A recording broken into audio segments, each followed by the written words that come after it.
What's going on, everybody? It's your boy C-Zar, and in this video, we're going to be talking about you. We're going to be talking about you, yes, the savvy crypto investor. We're going to be talking about you and the current state of the markets right now. Less using the charts and more just using my words. Bitcoin has dropped, right? We've dropped a good bit since the 10th of October. We're still down here, and to be fair, when we were here, we did expect that we'd move sideways for about a week or two. Now, would that have been slightly sideways down or slightly sideways up or just sideways in itself? We didn't know. We just said that it would basically move sideways and be stagnant for about a week or two. Here we are at the end of this week. Pessimism is at a maximum right now, you guys. Fear and greed. The fear, let's see, hold on. Let's refresh this and just see what the fear and greed index says here. Come on now. Load it up for us. You know you want to. It's like the rest of this stuff loaded so quickly, but this didn't load yet. There we go, 28. Some of the lowest levels of fear that we've seen really throughout this range since April. Okay, and I'm seeing people on X.com saying, we've never seen a drop like this. We haven't seen a drop like this since COVID. And it struck me that I really do think this is coming from somebody who's been in crypto since 2015. I don't think the average market participant right now has seen a full bull market. I don't think so. I think the average person watching this video, the average person investing in crypto, not everybody, but the average participant has not seen a full bull market. I don't think so. I think the average one of you watching this video right now, the average person posting on X, we've never seen a drop like this before. It's the end of the bull market. The bear market's beginning. I'm guessing most of you got in either at the top last cycle, you got in somewhere around the top, you got in after, in the midst of the bear market, or you got in after this bull market started. But either way, you haven't seen a full bull market come to play yet, right? And this bull market has been very trying. At this point in time, whenever we come up from this drop, I would say you're seasoned veterans, whoever you are in crypto, because we dealt with this with the halving crash, where we consolidated for about 7 months, and back in August, it was like August 5th of 2024, we had that flash crash there. You know, we dealt with this back then. That was about a year ago. But there's been a new class of investors over that time. And right now, I don't remember the fear here being as bad as it was there. And the drop now is even lesser. We're dealing with the lesser drop here. Look at the charts. Hold on. Let's see. You see this drop here. This drop is lesser. Even with the scam wick, 19%. It's lesser, sizably, or I wouldn't say sizably lesser, but maybe. Let's see, high to low. 30%. It's not even close. And that was August. People are saying this crash is as bad as COVID. Nobody's even comparing it to this crash when this crash was bigger. And COVID, let alone COVID, let's go all the way back to COVID, you guys. COVID was in a different league altogether, right? I mean, from top to bottom, do you even want to go there? Let's see, high to low. Bitcoin dropped 63% in the course of about a month. About 30 days. A little bit more than 30 days, I think. Crazy. Crazy. And people are comparing this to that. I'm trying to get to the point. I'm getting away from the main point here. The main thought is that the average market participant, I think, has not been through a full bull run. So whenever you're on X.com or whenever you're paying attention to the media or anybody who seems like they know anything about crypto, maybe your favorite influencers, they probably haven't even been in crypto for a full cycle. Now, maybe not your favorite influencers. The biggest ones have had multiple cycles, right? But there's people who have more followers on X.com, more subscribers on YouTube, that this is their first bull market too, more than I do, right? I've got 51,000, which isn't a small number, but that's not the top of the top, right? A lot of top accounts in crypto, they have over 100,000 subscribers or even millions of subscribers, right?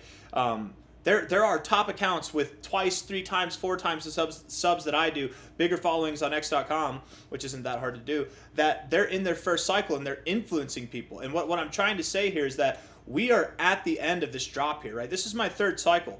I've seen this kind of despair happen before. I've fallen prey to it. And I think at this point, everybody who's wanted to sell out has sold out, and they're the ones that are the loudest whenever the price drops. Like, I told you, see, this is a sign of weakness. The bear market's starting. They're excited that the price is going down because they sold. And they didn't sell the top. They sold the relative low, right? We, from July, have been at this area, since July we've been in this area, and this is the lowest point now since July, since we've been consolidating. We're at some of the highest part. We're actually finding good structure, finding support at prior resistance here and at prior resistance here. Finding support right here in those same areas that we found resistance before. This is great structure. We haven't broken any kind of fundamental structure at all on this chart that would suggest that we are in the midst of a bear market now. We haven't done anything, right? It's like here, we didn't know if we were in a bear market yet, but then once we broke down here, it's very obvious that you are in a bear market. A lot of people knew that we were in a bear market. The top indicators flashed here and here. We had a lot of signals flashing. We don't have any of that going on right now, right? Right now what we have is fear. We have a lot of fear. We have a lot of panic. We have a lot of people who are inexperienced telling everybody else that, hey, this is the beginning of the bear market. If you're here right now, I think you've earned your stripes in the crypto market, genuinely. I think you have, and maybe not yet, not fully, not yet. After we see this next pump, because being a part of the drop is one thing, but being a part of the drop and then witnessing the price come up afterwards and dealing with that overall, you've dealt with the whole entirety of the aftermath of a drop, right? Because typically what happens in crypto typically every single cycle is we get multiple flash crashes in a bull market just like this, multiple bouts of despair and boredom just like this, and then right after that, right as soon as that happens, within a week, or maybe not within a week, but within a month, within a couple of months, we start to see some life, some vibrance come back into the markets. And what happens in moments like that is we are shaking out the weak hands. We need to shake out the weak hands. It's healthy. You don't want people who are eager to sell, who are a part of the experience on the way up. You want them to sell at the low, because if we're breaking out to new all-time highs and that's enough for them to sell, that's going to hurt the price before it really gets to take off. That's how I think of it, at least, right? Like, imagine you have everybody holding Bitcoin at 122K, and then Bitcoin goes to 130, 140K, there's going to be a lot of selling pressure there, versus if we're at 125K like we were before October 10th, and then we crash, and then we go up to those same prices. Now, instead of having as much selling pressure, you're going to have buying pressure. You're going to have people who sold the low, who panicked, who thought the bear market was beginning, who are FOMOing back in. All these people on X.com who are saying, I'm stepping away, my hands are clean, I'm done with crypto. I'm taking my losses and running back to the hills. I don't have any. I lost all my money in crypto. I'm not getting back in. I'm done now. They're all coming back, but only once Bitcoin's at new all-time highs. Only once they were proven wrong that the bull market has not died, that it's actually just beginning. And even then, we're still going to see doubt. So to the people watching this that are in their first cycle, their second cycle, you're in your third cycle or fourth, even like me. Or I'm sorry, I'm not in my fourth cycle. I'm in my third cycle. If you're in more than just 2 cycles,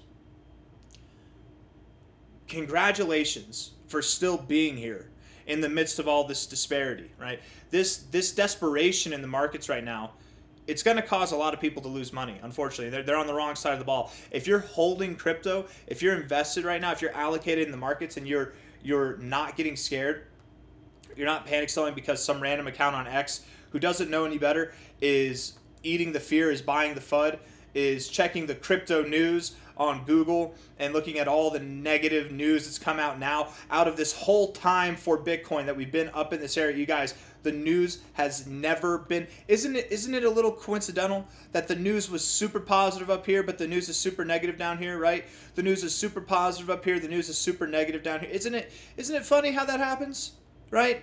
It's not funny. And people think that, and maybe rightfully so, maybe there is some grand conspiracy where the media is against us and they're creating negative news so that we panic, so that we sell and make the wrong decisions, and then their constituents, the people who pay their checks, they get to buy the lows, right? They do it just to promote retail, to sell to the big dogs. Maybe that's why the news does it. I think it's maybe that, a little bit of that, maybe that's in there, but I think it's more simplistic than that. I think the reason why the news is negative at the bottoms and is positive at the tops is because when people are euphoric at the tops, they want good news. They want to read good news. Negative slam articles, bear market articles, they don't do as well. Whenever we are in the midst of a dump, when we're at the highest levels of fear that we've seen all year since April, whenever people are panicking and freaking out, they look to negative news. They look for what they want to look for.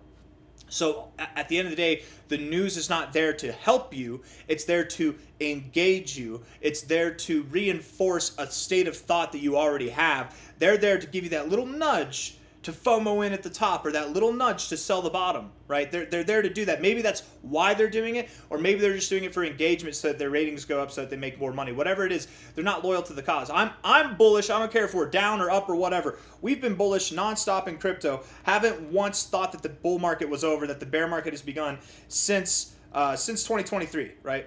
I feel like, when was it? Somewhere over here, we still thought that we could go lower, but then sometime over here, we're like, nope, we're going higher. I forget what it was exactly, but since 2023, we haven't taken a backseat on this bull market idea because we haven't seen the finale finish. Every single cycle, and this is where we are going to get into the charts. Just look at this real quick, you guys. If you're still watching this video, hit that like button and subscribe if you haven't, by the way. Thank you all for being here, but look at this, okay? Whenever we go to the all-time history, okay, the last 6 months. 1, 2, 3, 4, 5, 6. It says 5 months, but it doesn't include the starting months. So the last 6 months, look at how well that performed. Now that was the first cycle, that was mania. Okay, fine, that's great. Let's go to these last 6 months. 1, 2, 3, 4, 5, 6. The last 6 months here, right? Now maybe that sixth month itself was red, but the last 6 months were nothing but green, nothing but upside, and a phenomenal finish at that, right? We look at the last 6 months from 2 cycles ago. We go to the fifth month because we know that's 6 months there. Phenomenal finish. Look at the spectacular finish. Now, the last 6 months of last cycle, depending on how you want to look at it, you could say this is the last 6 months, but I don't think this is bull market behavior, right? I don't think this is the bull market. Just like this was not the beginning of the bull market, it was just the end of the bear market. The beginning of the bull market was over here. There was a crab market here. This was not the end of the bull market. This was the beginning of the bear market. This is the end of the bear market, or the bull market right here. This is a crab market in between. The last 6 months before then also looked like this, and last cycle was weak. Last cycle obviously was the weakest cycle that we'd ever had, but it was weak. We had a double top. We'd never seen that before, and still the bull market ended with a phenomenal blow-off top finish. Well, maybe not blow-off top. We had double top, but a phenomenal finish. We haven't had this, right? The closest to this kind of growth that we've seen this cycle has been right here, and this is nothing. This is not a cycle-ending finale. I mean, first off, that's like halfway through the cycle. What I'm getting at is, if you look at this, you look at all these last little bits of each cycle, they're typically the parts where we grow the fastest. Typically the parts where we see the most growth in the least amount of time. We haven't had that yet. In other words, the biggest moves have yet to come. And then you tie that in with my theory that we shake people out because it generates less selling pressure and more buying pressure. Imagine you have all these people up here who are investing because their friends told them to. The people are telling their grandparents to put their retirement money into this, whatever it is, all at the top. Imagine they're all invested here, and we move up here. They make their money, whatever. They might cash out here. They might take some profits off of principal alone, or cash out here when they double, whatever it might be, right? Imagine all these people who bought the top after this shakeout, after we're dealing with the most fear that we've seen since April. They've probably sold. Now, instead of having these areas to sell, this is going to be areas where they FOMO back in, where they buy back in because they're missing the train. They literally actively bought the high, sold the low, and are now willing to buy at higher prices. That's what's happening with all these people who are tapping out. With anybody who's sidelined, understand, and I'm talking to the people who are sidelined right now, if you are sidelined, and if you dislike me just because of what I'm saying here, because we're clearly not in a bear market, we have so much more bull market to go. There's a bunch of other things. We could talk for hours about this to literally validate that point, but I'm not going to get into it. If you're one of those people who's sold, who's on the sideline, who thinks that the bear market has begun, understand you are in a position right now where you will be forced to buy back in higher. And when I say forced, I genuinely mean forced, because you're probably a smart person. Even if you've sold, even if you've gotten out, just because you've been played by your emotions doesn't mean that you're not smart. The smartest of us get played by our own emotions, right? It happens. But just because you've gotten played by your own emotions doesn't mean that you're not smart. You're smart. You're in crypto for a reason. You know what it is. It's a technological innovation. It's a technical advancement of humanity as far as transactional capacity goes and other things, okay? It's literally the way of the future as far as digital market structure goes, finance goes. It literally is. And so much more than that. You know this, you're smart, but you've made the wrong decision, the emotional decision, and you've sold out of the markets. You will buy back in at higher prices, because when higher prices come, the illusion of this being a Ponzi scheme goes away. You're like, oh my God, I was right all along. I should have been investing in this. What was I thinking? And then unfortunately, you will buy the high. If it dips afterwards, it doesn't matter. You're going to still hold because you learned your lesson. So you're going to sit through more pain, and then you're going to buy again, and you're going to sit through more pain and more pain until eventually everything works out, until the bull market has provided for you. And hopefully by that time, you're in the green a little bit and you can make some money. If you're not one of those people who sold out, if you're in right now, you don't have to worry about hopes and dreams. You just have to worry about the market doing its thing whenever it does it. And it's soon enough that we're going to see everything rip. We really are on the precipice of alt season. We really are on the precipice of the next leg up in crypto. And as I've said really since this drop here on the 10th of October, the bulls will be the loudest at the highs, right? They'll be the loudest at the highs. The bears are going to be the loudest at the lows. Doesn't matter if it's a high or low. It's a high or low, and the bears were the loudest that they've been in a few days yesterday, right? They were the loudest that they've been since the 17th. They were super loud here. They were even louder here, and we had a higher low, okay? Bulls were even louder here, and we had a lower high. It doesn't make sense, but people are super loud. Even whenever we're getting lower highs, they're loud to the positive effect. Even when we're getting higher lows, they're loud to the negative effect. You can't listen to them, okay? You listen to them, you're going to be buying the tops. You listen to them, you're going to be selling the drops. Don't do that, okay? Buy the dips, buy the fear, buy the FUD, and then sell the FOMO, sell the euphoria when it comes. I'm very, very much expecting that Bitcoin right now is on a path that will take it up to 180K either by the end of November or by the end of the year. And we will likely be higher. I wouldn't be surprised at all if Bitcoin was above $200,000 by the end of this year. But I don't have anything else that I want to say. I just really wanted to get on here and say that like the primary thought here is that I really do think that the average market participant in crypto right now has not seen a full, I'm not saying they're in their first year of crypto. We've been in this bull market for more than a few, and it's been years since we've seen a proper bull run, but you're in your first full bull cycle. I don't think the average market participant in crypto right now has seen a full bull market. And that is why there's so much despair online. That is why there's so much negativity whenever we are actually at the most positive low that we've been at in years. We're literally at the most positive low. Look at this. How else would you explain? We are finding support now at prior all-time highs. We've been moving sideways after moving up. You guys, this is positive structure. Everything I've learned, I've been doing technical analysis now for 10 years. Everything I've learned has told me that this is unsustainable growth right here.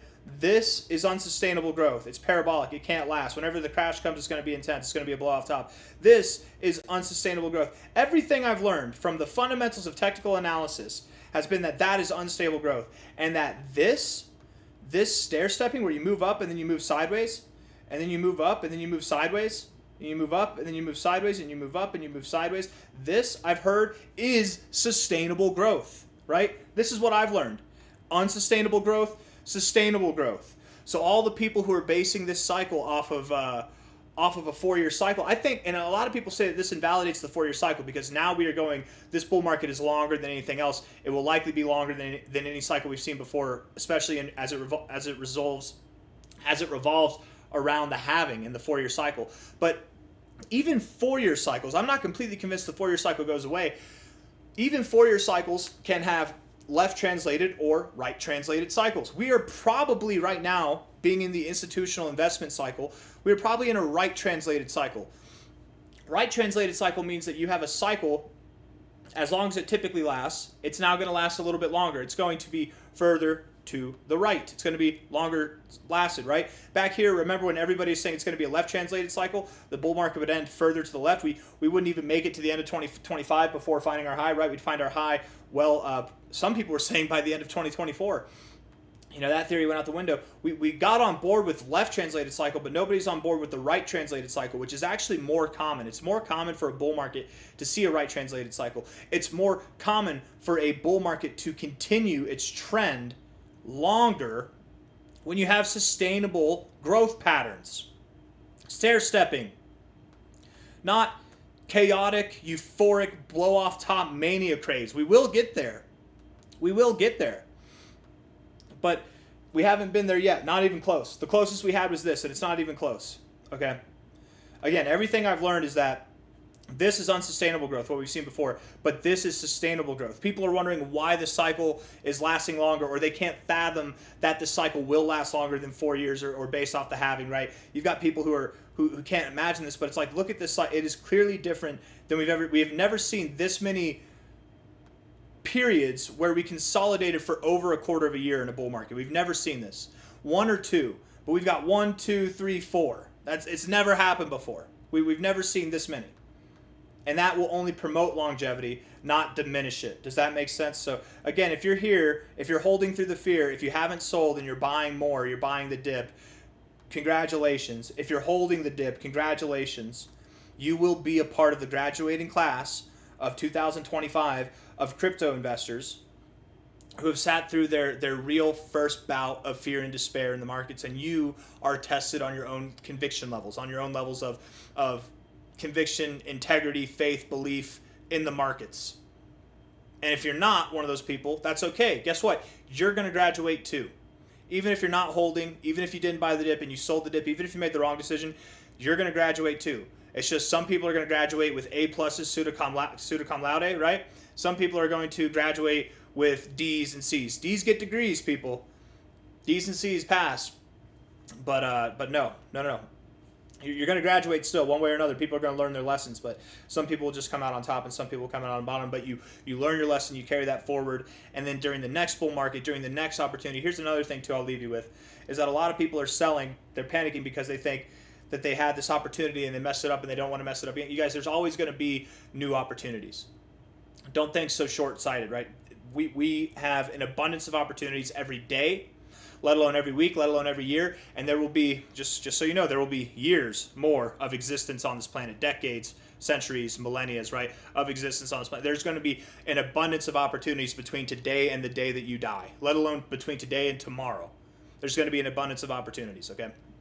So just be patient, execute properly, take the lessons that you've learned, even if you did not pass the test or you didn't get flying colors, but you at least graduated. Even if you didn't learn at this moment, you will. Take those lessons that you've learned, apply them the next time, execute properly, and just remember that the media, even socials, are not there to help you. They're there to engage you, right? These accounts, these very large accounts who are in their first bull market as well, they haven't been through a full bull market, but they have large followings on X.com or large followings on YouTube. They're not doing this because they have something to offer you as far as learning material goes. They're doing this because they have something to offer you as far as entertainment engagement goes, right? That's why they've gotten bigger. And because of that, people think that they know something, but the reality is, man, I'm following some accounts on X and I'm like, damn, these guys got hundreds of thousands of subscribers and they're clearly in their first bull market. People can be misled by that, right? A large following does not necessarily back their experience or their knowledge on the matter either. We are all about to graduate. We are all about to either be vindicated as bulls or invalidated as bears. Just be patient, okay? And hold. I don't know. I don't have anything else to say. I feel like I'm just rambling at this point. But shout out to everybody who's still in the markets. Shout out to everybody who's about to make a lot of money. Get your money in the markets now. It's time to go. Hit the like button, subscribe. I'll see you on the next one. Take care. Bye-bye.